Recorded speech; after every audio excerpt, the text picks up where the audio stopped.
We're going back to 2001 today. There was a little 6-year-old girl named Haley Zega that visited her grandparents, I believe. And they were going to do a little hike and a sightseeing expedition kind of thing. This is down around Fayetteville, Arkansas. And about 60 miles to the east is a scenic point along the Buffalo National River called Hawksbill Crag. Now this point, people go out there all the time. There's a beautiful waterfall down there. There's the Buffalo River to look at. And then there's what they call the Hawksbill Crag, because it looks like a hawk's bill, and people walk out on there and get their picture taken all the time. It's pretty commonplace. This is a very remote area of Arkansas. Well, this little girl went, I believe, with her grandparents, and they were going to make a day of it and have a hike and whatnot. So they get down there, and as usual, I'm leaving out a lot of the details. You can look it up if you want to read further on the thing.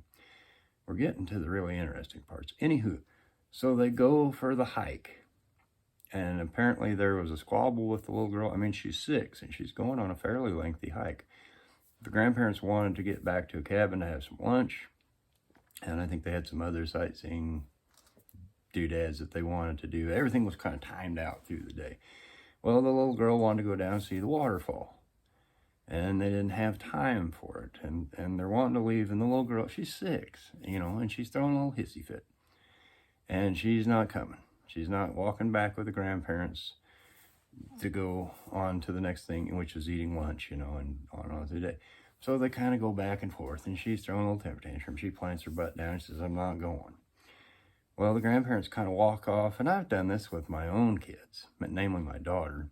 When she was a little bitty, she used to hide from us, usually in Walmart, and usually in the circular racks, where they hang the clothes around, and she'd get in the middle of them. She wouldn't tell anybody, and you just looked down and she wasn't there. It was instant panic as a parent. And we put a stop to that by, I saw her go into one of these, and she's giggling, laughing, and thinking it's really cute. And we went back by the dressing rooms and hid from her. And, for a kid, a minute or two is a long time.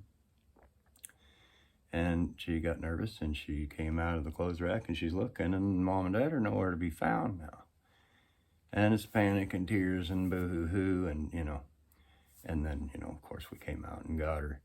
And then put a stop to it real quick. So I understand from the the grandparents' point of view what they were trying to accomplish here. So they walked off the trail. Granny sent, I think it was Grandpa, you go to get lunch ready. We'll be coming along here shortly. And so they walked a little bit out of sight, and they waited, she waited a little bit, Grandma did. And they saw little Haley finally coming. She'd given up her little fit. She's begrudgingly coming. And so Grandma walked a little further, and she waited, and then she saw Haley coming down the trail. And then she did it again, and she didn't see Haley anymore. And this is very, very remote woodland area. I believe there's a 1-lane little dirt road that goes back into the area. Instant panic. She went down. Granny went down the trail looking, and she's just gone. She just vanished. Now there's a fork, there's very close trails, and through these trails there's little roundabout things where you can see more of natural stuff, and they meet back up. These two, grandchild and grandparent, could have passed each other within a stone's throw away from each other and never even known it, as well as other hikers that were on the other fork of this trail. Grandma starts asking them, have you seen a little girl? She's 6 years old. She's wearing this and this. Hadn't seen hide nor hair of her. I mean, panic is setting in now. This, again, vast wilderness. And in the Ozark Mountains in Arkansas, you got copperhead snakes. You've got, all the things you have out in nature, spiders and spooky, sketchy dudes that might snatch up a little kid, which was a concern at one point. Anywho, they call local law enforcement. They set up a command at this old church, and now volunteers are getting involved, and they're out hollering her name and looking for her. The little girl is wandering away south to the river. Well, as the word gets out around the area, some of the locals, what can we do to help? And so they show up at the church, and the local law enforcement, and I kind of understand this. Local law enforcement basically told them, just wait, have a seat if you want to help, or go home. There's not a whole lot you can do, They're all these volunteers at their disposal, and they basically rendered them worthless. And I kind of understand it because, as local law enforcement, you get a bunch of well-meaning volunteers out in the middle of this remote, vast area, and then somebody else could slip and they break their ankle, and somebody else gets bit by the copperhead, and it's just, it could potentially snowball into an even bigger disaster, and they didn't want that, so they kind of set them back. Well, there's two old-timers. I wrote their names down because they're important names and worth remembering, and the heroes of this adventure. Lyle James and William Valines. I hope I'm pronouncing that correctly. One of them was an old mountain man. They knew this area not quite as well as the back of their hand, but they grew up around there. They knew all the crooks and crannies and ravines, and kind of more old-timer enough to kind of remember how a kid thought, And so they showed up, offered their service to help. The police said, hey, just have a seat, wait. And they're like, we feel useless. So they took it upon themselves to go saddle up on a couple of mules. Now the search is getting intense. The police are bringing in dogs, sniffing her security blanket, and they did pick up a scent and then lost it shortly after picking it up. This is turning into an ordeal, like really quickly. I mean, it's full scale at this point. And the police have infrared cameras and helicopters.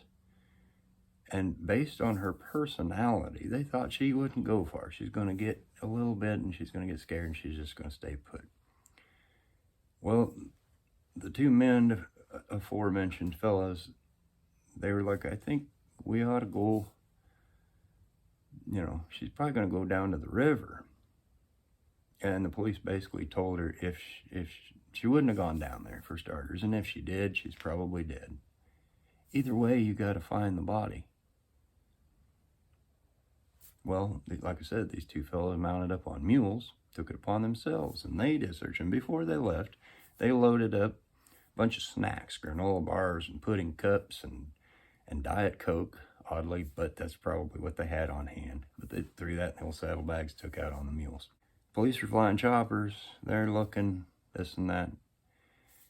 And hours and hours and hours. It was 50 hours total. 2 nights this girl is missing, and part of the third day. And finally, these two fellows on mules rode into a clearing and saw the little girl. They found her, and they said, hey, we know you. You're Haley, and they're looking for you everywhere. And so she's severely dehydrated. She hasn't eaten in 50 hours. 2+ days. So they gave her pudding cups and some Diet Coke for time being. They rode 3 hours down the Buffalo River so they could get back. I mean, this is terrible mountainous country. There's no way even the mules are going up that, which mules are like a 4-wheel drive horse. Anyway, they were the heroes. They found this little girl. The really interesting part of this, while the little girl was walking, she met another little girl that she called Alicia. And Alicia had long pigtail braided hair, and she had a red shirt, I believe, white tennis shoes, and bell-bottom pants. And Alicia was 4 years old, and she had a flashlight. And she seemed to know which way to go, which way was less steep, and where, not quite so rough terrain, to kind of help her along. They laughed, and they joked, and they told each other stories, and they played a lot of patty cake and stuff. Now, the girl was found. Haley was found. And they talked to her about it after. As what happened? How did we get separated? Where did you go? What was it like? And this and that. And she said that she met this little girl that she called Alicia. And she said later, as an adult, I knew that I was by myself. It's not like I was, physically had another girl with me, but this girl was so real. I mean, we played patty cake together.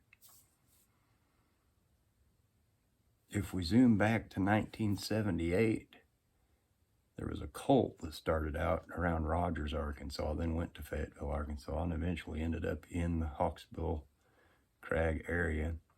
Mind you, this is a cult. They're doing all kinds of sketchy crap. They have to get rid of the evil because the apocalypse is coming and blah, blah, blah. You know, your typical cult crap. Well, they eventually killed an almost 4-year-old girl out there who matched the description of what Haley gave to Alicia. That was not the girl's name in real life. Alicia was killed by the cult. She was shot 8 times with a .22 pistol and put in a pickle bucket and buried in a shallow grave. They did, they had the perpetrators, and they were arrested and went to prison, all that jazz. But what's the deal with the little girl? That was 1978 that happened, and we're in 2001 when Haley went missing. Was this a ghost? Was it an angel? Was it simply, a lot of people disregarded her story. She's dehydrated and she's seen stuff, and those things were true. At one point she said she saw a whole ravine full of flamingos, I think it was. So she was dehydrated and she was hallucinating, but this girl seemed as real as could be. They played patty cake. She had a flashlight. That's another additional point. At some point in 1978, the little girl involved there, the ding-dongs running the cult, took away her favorite Raggedy Ann doll, said it was evil. And they had to do away with that. And her mother, this young, 20, 21-year-old gal, she gave her a flashlight so she could hide in her blanket. She'd at least have the light to see. It was like a, replacement for the doll. Well, this Alicia had a flashlight. Haley spent the first night out on a rock.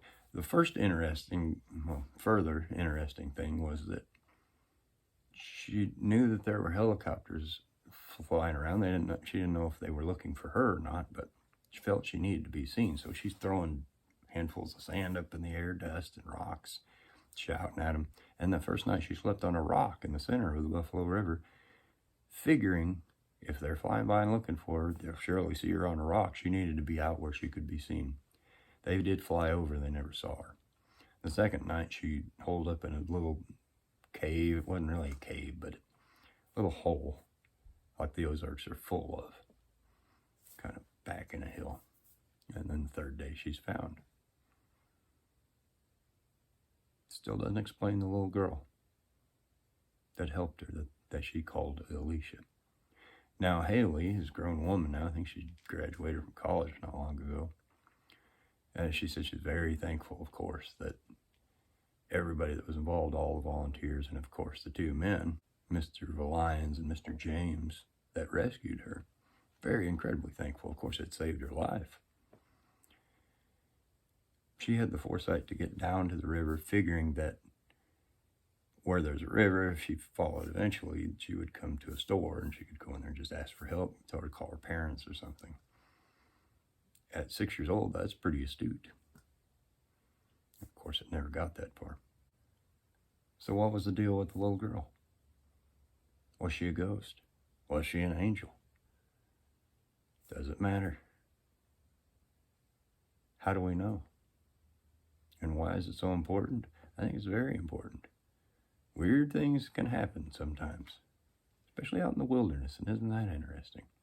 There was another story, and I wish I had the date. It was just something I saw on Dateline like 15 years ago, so I don't know the names of it. But a little boy came up missing up in Yellowstone National Park. Temperatures at night were dropping down, around zero. He didn't have a coat. It was nice during the day. It's warm. He didn't have a coat or jacket or anything. Somehow wanders off, gets separated from his parents, got the big search party. There's no way he's going to make it through a night out there. Then they figured the boy was dead, and the night passed. They never found the boy. Next day, his whole search party spread out 20 feet apart, just comb in the woods looking for this boy. And he turns up, here I am, and asked him how he made it through the night without a jacket. And he said this ginormous animal came and laid by me and kept me safe. And after he described it with these huge horns, he called them, moose antlers, it was a moose. And everybody involved were like, he's dehydrated. He's suffering from hypothermia, probably. We'll figure it out later.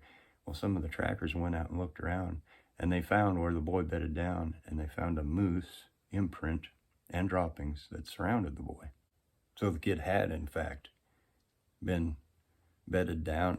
The moose spooned him through the night, and they both made it through. Amazing things can happen. Trouble with that is people are so quick to dismiss the supernatural. Oh, they're dehydrated. Oh, she must really be suffering from being hungry. She knows what she saw, and she knows what happened. She was there. You weren't there. And why are we so quick to dismiss what young people see and tell us sometimes? I think the story and other stories like these are fascinating. Angel? I don't know. It's very possible as far as she saw a little girl. She described the little girl to the T from 1978. It's 23 years later or whatever. The fact, especially the bell-bottom jeans. Nobody was wearing bell-bottoms in 2001 that I know of. This little girl was. Same thing she was wearing when she was murdered. Something to think about. I might do a part 2 on this, because I have another story that I heard from a guy firsthand. He was involved. He was a participant in it. And really fascinating stuff, I think. Hey, thanks for watching. You can put the comments in the comment thing if you want, or share, all that jazz. I don't like asking for that stuff, but I do appreciate your time, and I'll see you next time.